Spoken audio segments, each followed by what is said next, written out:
The disrespect continues. The disrespect continues. And if they're not careful, dump divers in the WNBA, along with their pretend friends in the mainstream media, if they are not careful, they are going to end up getting exactly what they want.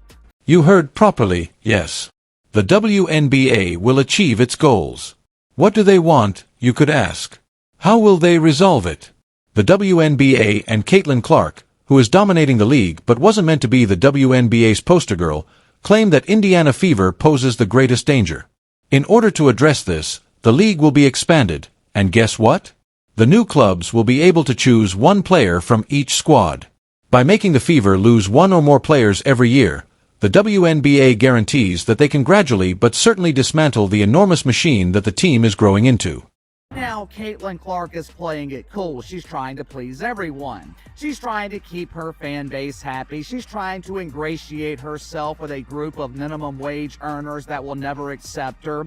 She is staying polite with the media, even though they constantly disrespect her. But there will come a point with Caitlin Clark when she has finally had enough. And I can hear you believe that Clark will just leave the league and go to Europe, where she could easily earn $110 a year if the WNBA is so determined to stop her. Her current actions suggest that she is helping the WNBA by staying in the United States. Only the W is unaware of it, however.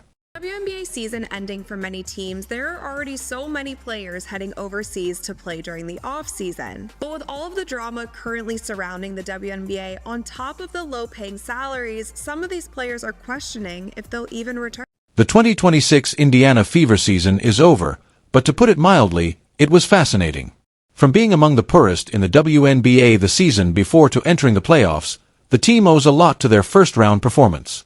Caitlin Clark is an option. Clark entered with a lot of excitement after an amazing college career, and she delivered on her promise by earning Rookie of the Year in her debut WNBA season, exceeding the other rookies by a wide margin. She wasn't the only player to do it, however. A number of additional players made contributions. Kelsey Mitchell in particular was a fantastic backcourt mate for Clark Aaliyah. Boston starter Nalissa Smith had a solid presence in the paint and scored double digits every game despite her best attempts. May Smith be leaving the W, and may additional players be leaving as well. In her exit interview, Storm player Gabby Williams warned the WNBA, if you want to keep international players, you need to do better. So here's what she had to say. The W thinks that they don't have to pay us more in order for us to be here. And I think I didn't express that when I first talked about prioritization. You know, our commissioner talked about us being able to, you know, make $700,000. That's not true at all. There's not one player who makes that. And we were promised, you know, team marketing agreements and league marketing agreements, but they've fallen quite short. So it's still not enough for us international players to want to stay here. And that's a choice of the players. If I make a choice to make more money, whatever, and then the, you know, teams are mad that I don't come back, but that's how it is. So yes, it just, the WNBA, you know, if you want us to be here, you have to pay us more. It's business, it's how it works, and that's all that I mean. Since that interview, less than a week later, Gabby is already in Istanbul, where she will be playing for the off-season. And from the sounds of this interview, it seems like she's probably going to make more money overseas in EuroLeague than she did during this WNBA season. There will come a point with Caitlin Clark where she gets tired of the bullshit, tired of the disrespect. It's not out of the norm for WNBA players to play during the regular season and then during their off-season play overseas. This is something that has been happening for like the entirety of the WNBA. It even went as far as to 1 year in 2015, Diana Taurasi played in Russia and did not play in the WNBA. And it was never outright stated that she didn't play in the WNBA because Russia basically put that in their contract, that if she went there, she couldn't play. But that was pretty much what everybody thought happened because Russia paid Diana Taurasi at that time $1.5 million salary to play in Russia. Now, at the time in the WNBA, the salary, like the highest salary in the league, was $107,000. So obviously that's a huge jump. Diana took that offer. She played overseas, and at that time she was also like hands down the face of the league. The WNBA was not as popular as it is now, but that was an opportunity that Diana took. And I feel like with the growing popularity of the WNBA and with players able to, make money off brand deals and this and that, and their celebrity rising, there could be a world where more of these private owned EuroLeague teams, I could see some of these teams going after some of our star players in the WNBA. And if the money makes sense, if the business aspect makes sense, we could lose more players to playing overseas, like Gabby kind of alluded to here. But the Golden State Valkyries expansion draft rules have finally been made public by the WNBA after months of rumors. Therefore, the league and the WNBA should be worried about more than just players moving abroad. One player from each club and one unrestricted free agent may be chosen by Golden State. In the expansion draft, teams have the option to exclude 6 of their 12 players. Any player on an active roster, including unrestricted free agents, is eligible for protection under certain conditions since roster lists for the clubs date back to the conclusion of the 2024 season. Clubs should safeguard their UF. Due to the fact that every club has a core available this offseason, a player may be CED, which is the NFL equivalent of a franchise tag for a maximum of 2 years. Kelsey Mitchell, a said-eligible UFA, would give Indiana exclusive negotiating rights in return for a Supermax contract. Teams are expected to submit protected player lists about 10 days before the expansion draft. Who was selected in the expansion draft will be made public by the league. Only 6 players from the Valkyrie expansion team are eligible for Fever's protection, as opposed to the state of Indiana disclosing the protected lists. The WNBA will hold an expansion draft at the conclusion of the season so the Golden State Valkyries, the newest club in the league, may choose players to help begin their franchise. Existing WNBA teams could only prevent up to 6 players from being picked if the fans had their way.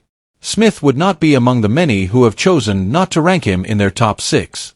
Smith had a fantastic start to the regular season, starting 37 of 40 games, but in the playoffs, head coach Christy Sides lost faith in her. In the 2 games the Fever played against the Connecticut Sun, she played only 13 minutes. These players, in my opinion, are protective locks for the Fever on the fence and probably unprotected now that the conditions have been properly determined. The Fever's Big 3, who helped Indiana return to the playoffs this season, will probably get the first 3 protected spots. In 2025, Clark will probably play with a different starting forward. The first step to maintaining Mitchell as Kelsey Mitchell's primary objective this offseason is to protect her in the expansion draft. For the last 7 seasons, Mitchell has been the Fever's stalwart and has led the club in scoring in all but 2 of them. She and Fever rookie Caitlin Clark get along well in the backcourt, and the club will want to keep them together. Caitlin Clark broke both the rookie record for points and three-pointers made and the league record for assists in a single season, transforming the Fever offense into the fast-paced tempo they needed to win. A veteran of the team, Clark outscored Mitchell by 2 points to become the Fever's leading scorer this season. In 2023, Aaliyah Boston will be the best choice. Boston led the Fever to a 13-27 season in 2023 and had a major impact on their 2024 campaign, helping them begin their rebuilding process. Lexi Hull, the Fever's 2023 Rookie of the Year, is a powerful post presence who thrives in the short position, is an expert rebounder, and meshes well with the team's up-tempo strategy, which they implemented this season. A few Indiana Fever players are likewise unsure about the WNBA expansion draft.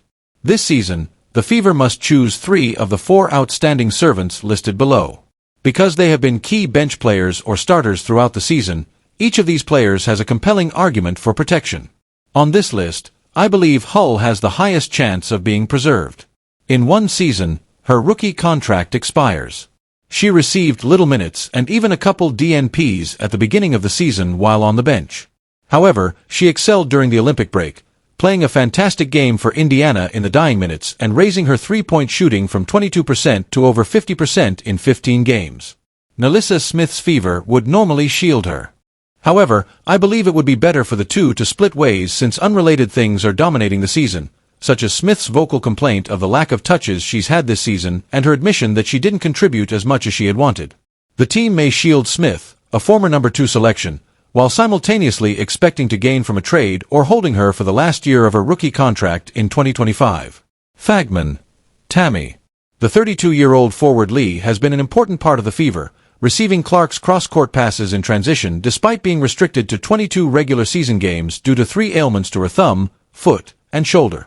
Being a restricted free agent, Fagel has a lot of potential as an athletic forward who can spread the floor, but she needs to remain healthy since the Fever might match any offer she receives.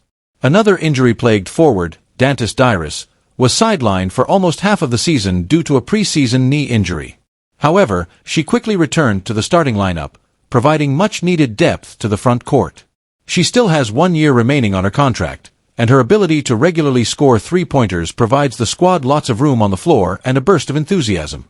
These 5 players are probably going to be unprotected in the expansion draft, which means the Valkyries might take them. They won't all be chosen, however, simply because they aren't protected. Each side will only choose 1 player. In 2025, most of these athletes will have the opportunity to rejoin the Fever. In August 2023, Katie Lou Sampson took a year off to give birth to her daughter. Sampson returned to the WNBA. She said in her goodbye interviews with Fever that it was much more difficult than she had anticipated due to the physical challenges of returning to the league after giving birth and maintaining a baby at the same time.